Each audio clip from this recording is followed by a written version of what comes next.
ክልተ ዓይነት ትረንድ ኣለውና ተመሳሳሊ ክልተ ዓይነት ንላዕሊ ዝወፁ ታሕቲ ዝወርዱ ካንድላት ኣለውና ሶ ሓድሽ ሃየር ሃይ ኣብ ኤ ኣለና ማርኬት ሃየር ሃይ ክፈጥር ከሎ ኣብ ትረንድ ይበሃል ሕቶናትና እንታይ እትኸውን ሕጂ ኣበይ እዩ ዝቕየር እንድሕር ዳ ማርኬት ለወር ለው እንዳፈጠረ ዝኸይድ ኮይኑ እንደን ሃየር ሃይ እንዳፈጠረ ዝኸይድ ኮይኑ ኣበይ እዩ እቲ ማእዝኑ ዝቕየር ዝብል ሕቶ ካብ ብዙሓት ትሬደራት ሕተት ማለት እዩ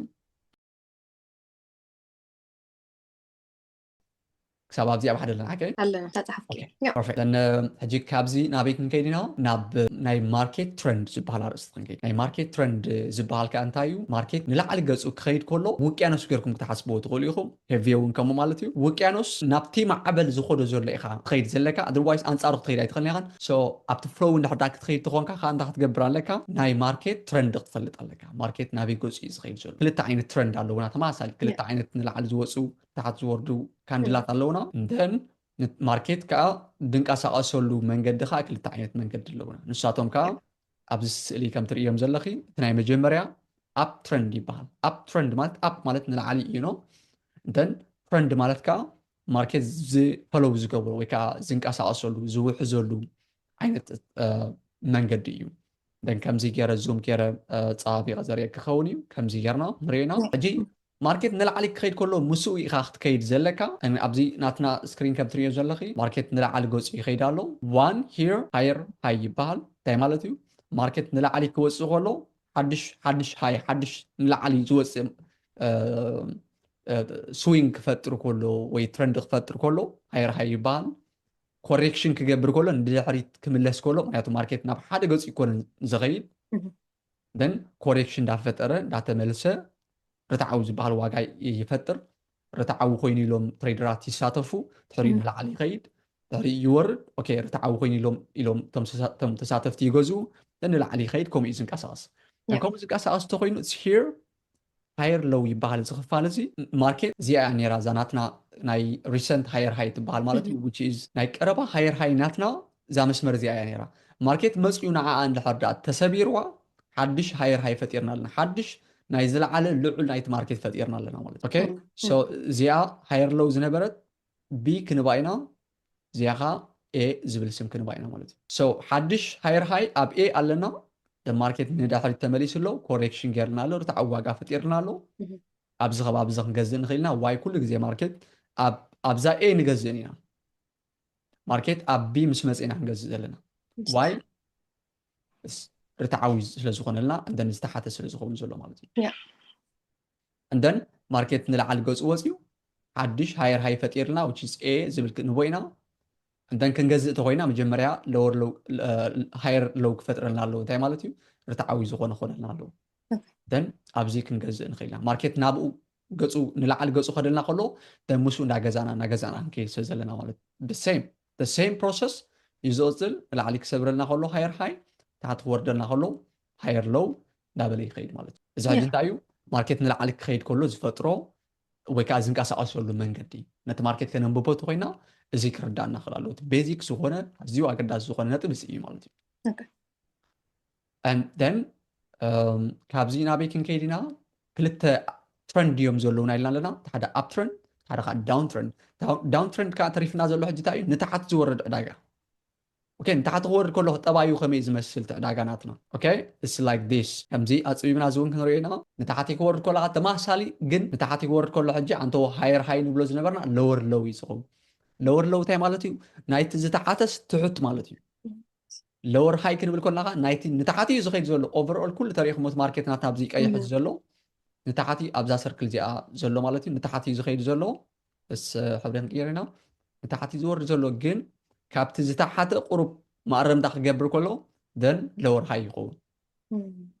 so let's زي حاجي A زبل كنبوينا زخا B كنبوينا ماركت نتحت جزء ورد كله كاب A ناب B مش مثلا شيل كنجبر لنا تاي مالتي كن شيء كنكلالنا ماركت نتحت ورد كله ناشيتنا إنه قيد مالت so أب B نشيت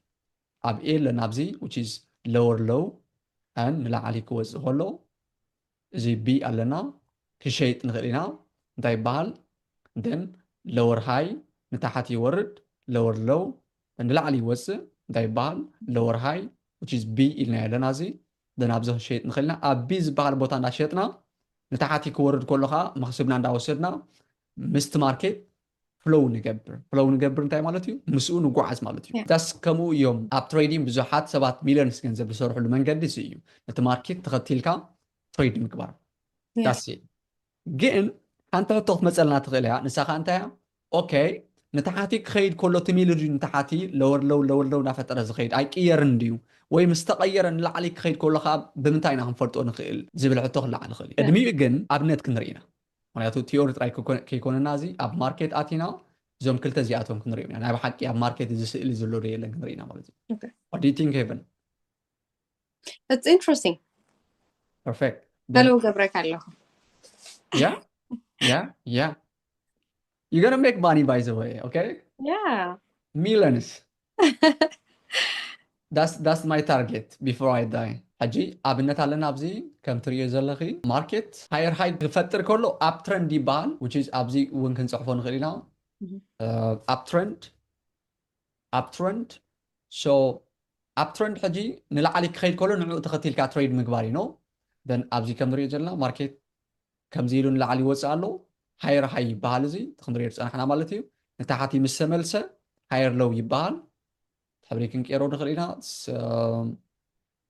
ከምዚ ክንጥቀም ኢና ሶ ኩሉ ግዜ ኣብ ሃየር ሎው ክንገዝእ ንኽእል ኢና እንድሕሪ ናበይ ወፂልና ማርኬት ንላዕሊ ወፂኡ ሶ ዋት then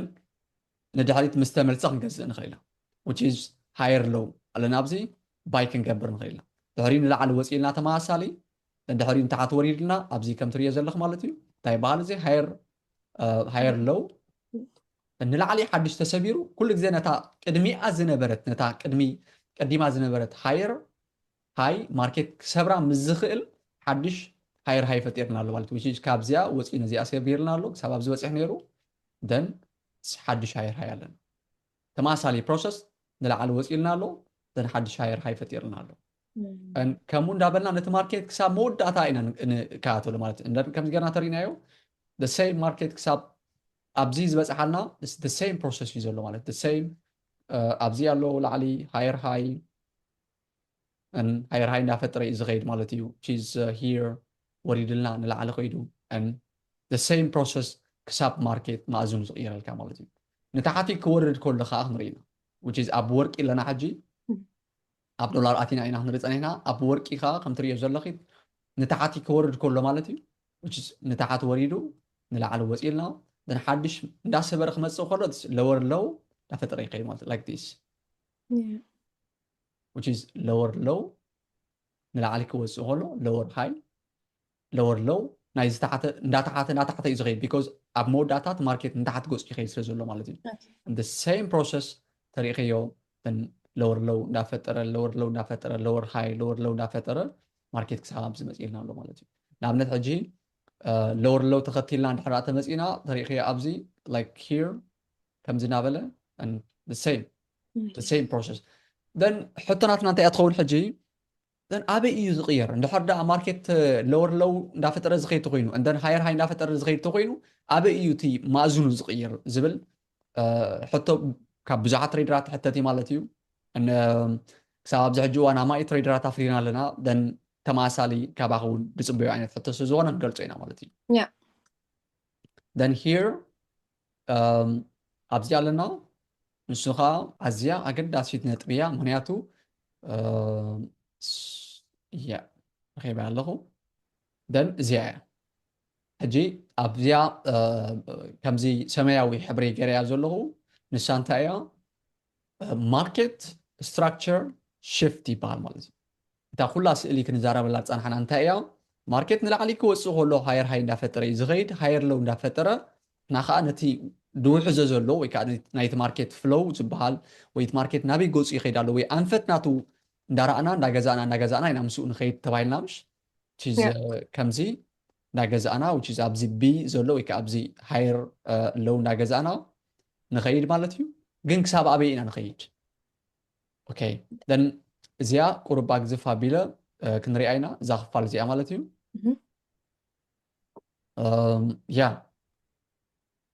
ናይ እንዳሰተና ከኣስከ enjoy ናገበርና thank you ኤቭ so ኣብዚ ሕጂ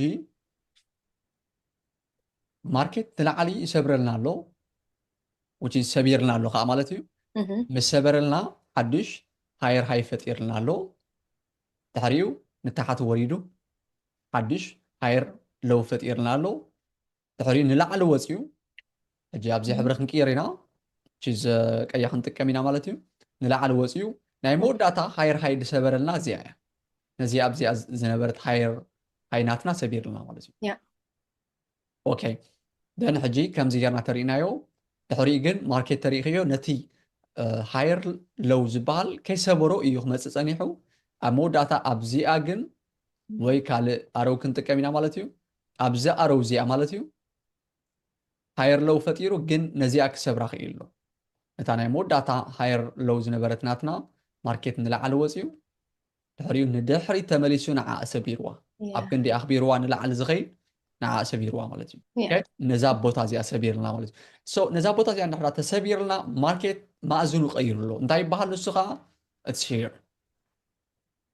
ማርኬት ስትራክቸር ሽፍት ማርኬት ማእዝኑ ቀይሩ ኣሎ ሶ እታ ክትገብር ኣለካ ማለት እዩ እንደን ካብቲ ክኸዶ ዝፀንሐ ነቲ ማርኬት ኣንፃር ክትኸይድ ኣለካ ካብ ሕጂ ንድሓር ምሻጥ ክትጅምር ኣለካ ማለት እዩ ራይት ደን ላይክ ንታሕቲ ክወርድ ሕጂ ስለዚ ንዑ ሕጂ ከዓ ነቲ ኣንፈት ናይቲ ማርኬት ተኸቲልና ኢና ንኸይድ ፍልይ ዝበለ ሕብሪ ክንጥቀም ኢና ናይቲ ማርኬት ንታሕቲ ይኸይድ ለወር ሎው ይፈጥረልና ኣብዚ ዘሎ ለወር ሎው ዝብል ለወር ሎው ይፈጥረልና ኩሉ ግዜ ናብ ርትዓዊ ክመፀልና ክእል ኣሎ ናብ ለወር ሃይ ምስ መፀልና ሴል ንገብር እናሸጥና ንታሕቲ ይወርደልና ለወር ሎው ይፈጥር መክስብና ንወስድ ማለት እዩ እንደ ንፅበ ንላዕሊ ይወፀልና ናብ ለወር ሃይ ርትዓዊ ዝኾነ ዋጋ ምስ መፀልና ሴል ንገብር ዳስ ትሬደራት ትሬድ ዝገብርሉ ሲስተም ማለት እዩ እንደ ንታሕቲ ይወርድ ኣብ ታሕቲ ኩሉ ግዜ መክሰብና ንወስድ ናብ ርትዓዊ ክሳብ ዝመፅእ ንፅበ እሞ ተፀቢና ከዓ ሴል ንገብር በዚ መልክዑ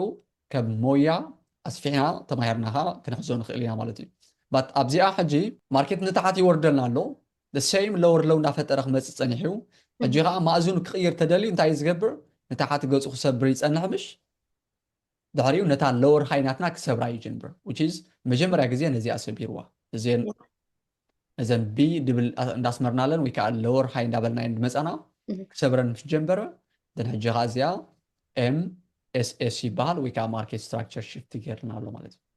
ሶ እንታይ ማለት እዩ ማርኬት ንላዕሊ ገፁ ምኻድ ይጅምብራ ኣሎ ሶ ማእዝንካ ቀይር ማለት እዩ ስለዚ እታ ክትገብር ኣለካ ንላዕሊ ክትገዛእ ኣለካ ኣድርዋይስ ንታሕቲ ብዙሓት ትሬደራት ዝኸስሩ እቲ ማእዝኑ ንላዕሊ እንዳኸደ ከሎ እንድሕር ሴል ትገብር ተለካ ኣንፃርካ እዩ ዝኸይድ ማለት እዩ እንዳኸሰርካ ኢኻ ትኸይድ ማለት እዩ እንድሕር ደኣ ነቲ ትሬንድ ተተኸቲልካዮ ግን ኩሉ ግዜ ብትዕግስቲ እንዳኸሰብካ ትኸይድ ማለት እዩ ወላኮ 100% ስትራክቸር ሽፍት ክገብር እንከሎ is like time to buy ማለት እዩ ኤግዛክትሊ ንታሕቲ ክኸይድ ፀኒሑ ማርኬት ስትራክቸር ሽፍት ክገብር ከሎ ባይ ምግባር እዩ ማለት እዩ ሶ ስማርት ብጣዕሚ ንፍዕቲ ተምሃሪት መዋንከይ ኣሪእኽ ማለት እዩ thank you ደን ሕጂ ማርኬት ስትራክቸር ሽፍት ገይርና ኣሎ ግን ማርኬት ስትራክቸር ሽፍት ምስ ገበረልና ኣብዚ ላዕሊ ይኮናን ባይ ንገብር ታይና ክንገብር ዘለና ማርኬት ናብ ርትዓዊ ዝበሃል ቦታ ክሳብ ዝመፀልና ክንፅበ ኣለና ንድሕሪት ምምላስ ኩሉ ግዜ ማርኬት ናብ ሓደ ገፁ ይኮነን ዝኸይድ ኢልና ኣለና ምሽ ደን ምስ ተመልሰ ኣብ ርትዓዊ ዋጋ ምስ መፀልና ኣትሊስት ፌብራሪ ክንጥቀም ንኽእል ኢና እንታይ ማለት እዩ ርትዓዊ ዋጋ ንረጋግፀሉ መንገዲ እዚ ፍርቂ ናይዛ መስመር እዚኣ ምስ መፀልና ደን ክንኣቱ ንኽእል ኢና እንዳይና ንገብር ድሕሪኡ ባይ ንገብር ደን ባይ ንገብር ደን ማርኬት ከዓ ነቲ ጀንቢርዎ ዘሎ ኣንፈት ተኸቲሉ ንላዕሊ ምኻድ ይጅምር ማለት እዩ ኣብዚ ባይ እንድሕር ዳኣ ተጌርና ግሪን ክንገብሮ ኢና እዚ ደን ንላዕሊ እንዳሰበረ the same process ከምቲ ኣቐዲምና ዝረኣናዮ ማለት እዩ እንዳሰበረ ይኸይድ ንሕና ከዓ ንዕኡ ፈሎው ንገብር ማለት እዩ ሶ ፕራክቲካሊ ክንሪኦ ኢና ሄቪ ኣብ ፕራክቲካል let's take this one